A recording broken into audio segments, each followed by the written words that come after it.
Kayla is about to go live online. Catch All Out Monster hit music, All Out celebrity interviews, All Out showbiz and sports news, All Out fun, an exclusive on the Monster. Catch the stream on the Monster Facebook page at RX931, the Monster YouTube channel at RX931, and twitch.tv/Monster RX931. Your All Out hosts, Rico Robles and Kayla Rivera. Stand by and enjoy the program.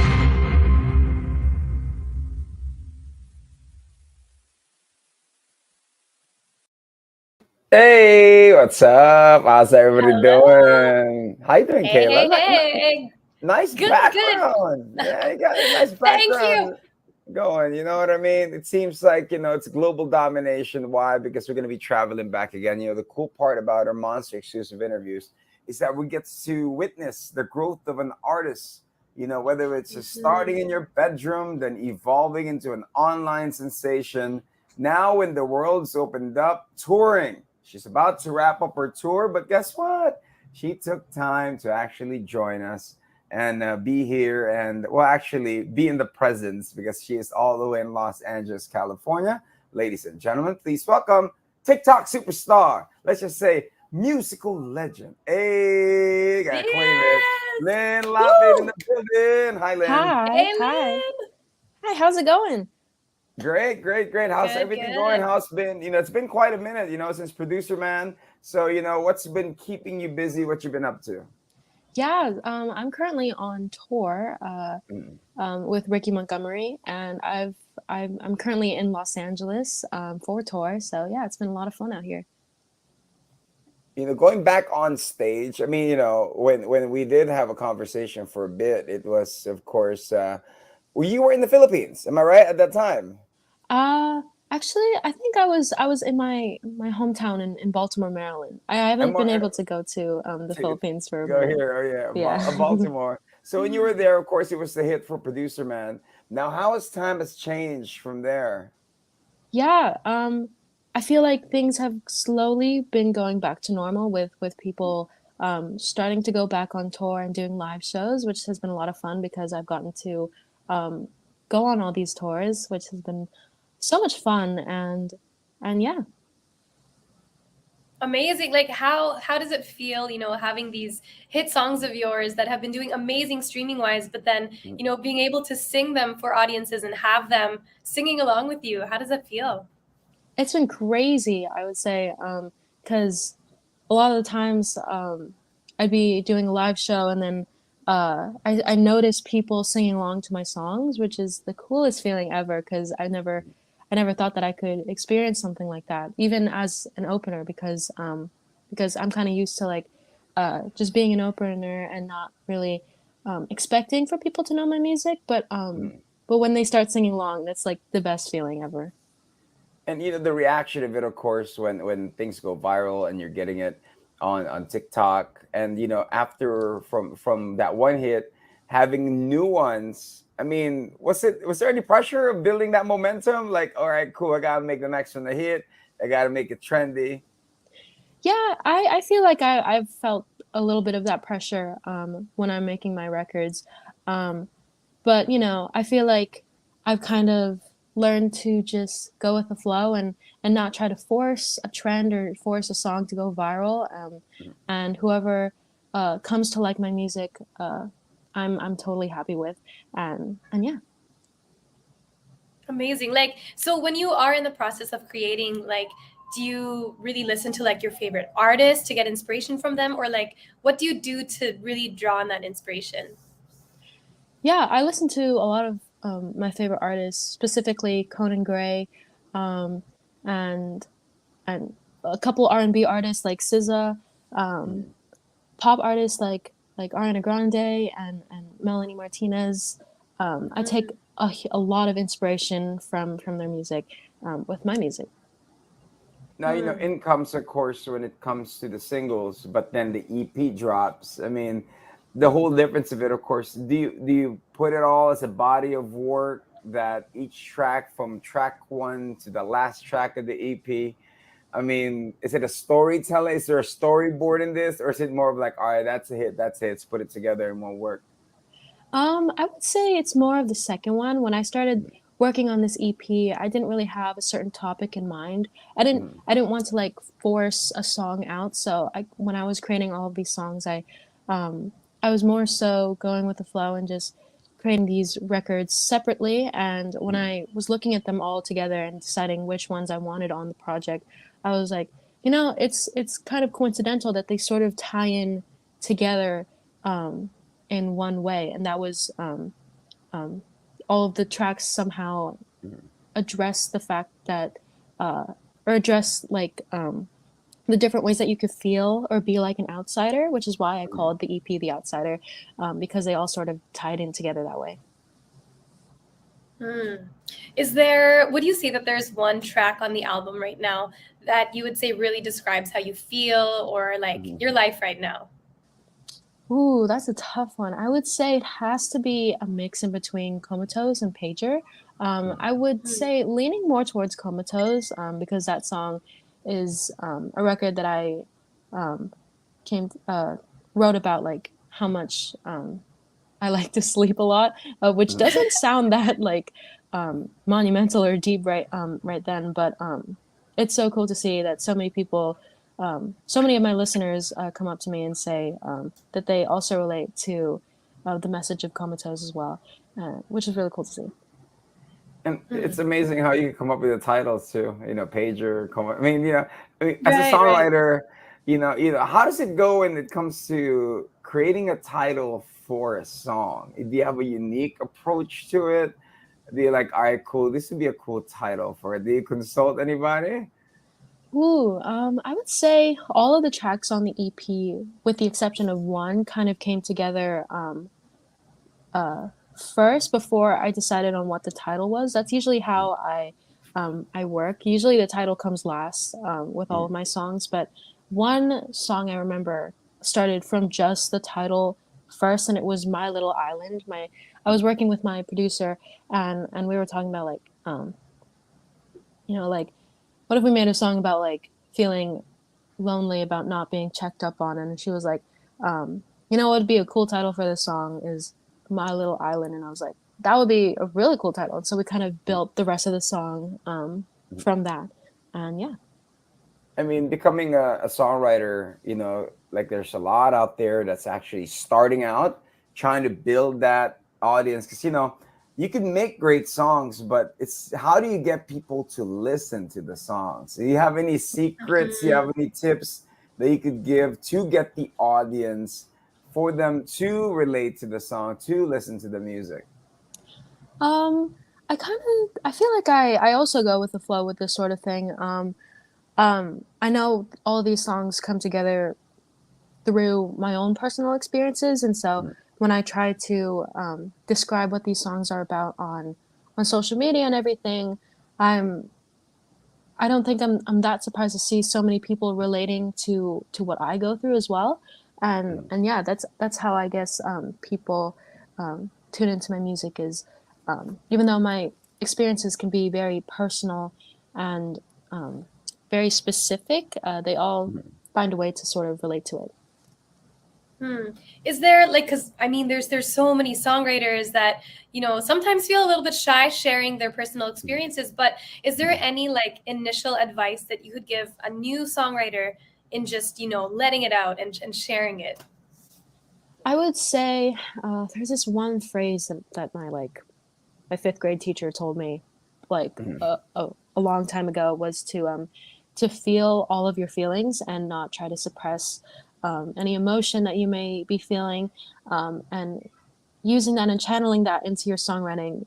I find is very uh, I find is a very healthy way of coping, Mm. and so I would advise all current songwriters out there or people who tend to shy away from songwriting to feel all your feelings and channel that feeling into your lyrics. Well, hey, Lynn, here on the show, we do have all our questions, and we know that time is very limited to have you here on our interview. We wish you always have you longer, but just some Mhm. random questions. You're out on tour, being an artist that's fairly new, but you do got an EP, you do got TikTok hits under your belt. What are the perks of touring? What are the things that you've come to discover? Like, hey, this is pretty cool. You get like what? Only food? What is it? You can get whatever you want on your rider. Ooh, those, but also uh, seeing all these people in person finally after not being able to for so long has been so cool. And like I said before, I'm kind of used to like the being an opener and not really expecting anybody to know my music. But when I go on stage and I notice that people are singing along to my lyrics, it's the coolest feeling in the world. And a lot of times I do I would say like meet and greets after my set, and just like talking to a bunch of people. And that's when I learned that so many people in the crowd have like been listening to my music and have been fans of me for so long. And seeing that is just the coolest feeling in the world. Was there, meeting your fans, was there like something that one of your fans told you that made you feel like, okay, everything I'm doing, this is worth it because, I've maybe impacted someone's life or really inspired them? Was there something that someone shared with you? Yeah, I've had so many instances where like one song, especially on my EP, have like touched them in a way that like they were like going through something, and then for example they listened to a song like um, Comatose or My Little Island, where they just feel seen listening to my music. And so many people have gone up to me and say that they can really relate to my music, which is really cool. Other than of course when you're not on tour or while you're currently on tour, what are the things you like to listen to? You like to do when you have that day off? Ooh, I actually in the beginning of this tour, I was like, I really had nothing better to do because I was stuck in a van for like 10 hours. So I spent like 5 hours of my time like reorganizing all of my Spotify playlists. And I listen to a lot of pop music on the road, but a lot of the times I listen to like, I don't know if there's like a genre for it, but like sleepy music, like music that helps me sleep. And Like I also, lo-fi? yeah, like that too. And I also have a whole playlist of just all my favorite classical pieces, and I listen to that when I'm reading on the road. And yeah. Nice. And also, I guess while you're on the road, and I mean, you're going to all these different places, is there like a food or like something you really look forward to trying in every city you go to? Ooh, I feel like I haven't been too diverse with my palate on this road, because I find myself just ordering Taco Bell every night.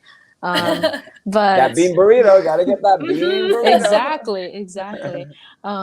But there's some cuisines that I've tried to like get into when I'm going uh, to all these different cities. I know when I went to St. Louis in Missouri, they were like really famous for like their barbecue and stuff. So I don't normally eat barbecue, but I figured I'd give it a try. And I guess that's one of the only instances where I was just like, maybe I should expand my taste a little bit. And yeah. Now Lynn, everything is opening up. You have any plans of having a show here in the Philippines? And what are the things to look forward to for your fans this 2022, the remaining of the year? Yeah, I'm so ready to go over to the Philippines and just Southeast Asia in general. I'm gonna let all the people who organize that kind of thing know that I really want to go over to the Philippines and just come back home and see my family and listen or meet all of my Southeast Asian listeners. That's something to look forward to. You know any Tagalog songs? Yes. Just wondering. Do you know any Tagalog songs? Or as a Ooh, kid, did you get to learn any? Did your family ever say, "Hey, sing this for us"? ooh, not too many Tagalog songs because my parents never taught me Tagalog, which I regret so much now. But a lot of times, I do like, Magic Mike, like karaoke with my Mm. family, and we'd hit all the classics like "My Heart Will Go On" and all of those fantastic records. Well, we can't wait to have you here in the Philippines. I know that time is very much limited. Message to all your fans. Invite them to grab a copy of your EP. Go ahead, Lynn. Yeah, I just want to encourage all of my Filipino fans out there to to give my debut EP, The Outsider, a listen, and I hope that you can somehow relate to any of the tracks on it. And before we let you go, I got one more question on my end. Kayla, if you have one more, feel free. But, like the journey for you, you've been openly sharing it with all your fans. That's why, so many have gravitated towards you as well. When it comes to like auditioning and doors are not always open in the beginning, you know what I mean? How does a Lyn Lapid handle rejection, and how were you able to overcome it as an artist? I would say I write a song about it, honestly. I write a song about, all the things that I'm feeling and all the, like, I would say tribulations that I go through, and I put it all into my music, and I try to channel it into songwriting, and I encourage anybody who's looking to go into music to do that with themselves. Yeah. And if I can also maybe just throw in one last question, but you're reaching so much success and it's just really growing as every day goes. But is there any other goals that you really have in mind and are excited to accomplish in the coming years?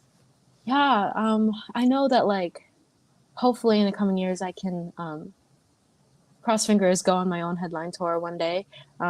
Doing all these opening tours have been so much fun, but it just makes me more and more eager to plan out like shows for my own fans, and especially that ties into like going overseas and over to the Philippines and performing there. And so I'm just so ready to finally have headline tours. Yes, manifesting that for you. And get that Hollywood star and make all of them classic. But ladies and gentlemen, thank you very much for taking time. All right, take care over there in Los Angeles, and hopefully when you are in Manila, we'll have you in the studio live. All right? Yes. Thank you. Take care. Bye. Thank you. Bye, Lyn. Take care. That's so cool, right? Just making that music, Amazing. getting it out there, right? Lyn Lapid, once again. Do grab a copy, Outsider, the EP. But we got to go head on out. Kayla, can you imagine? All dreams are possible. You just got to keep on making the music, right? That's right, for sure. Gosh, so much inspiration from Lyn. She's so young and she's representing the Philippines amazingly, in the States, and hopefully she'll be here soon.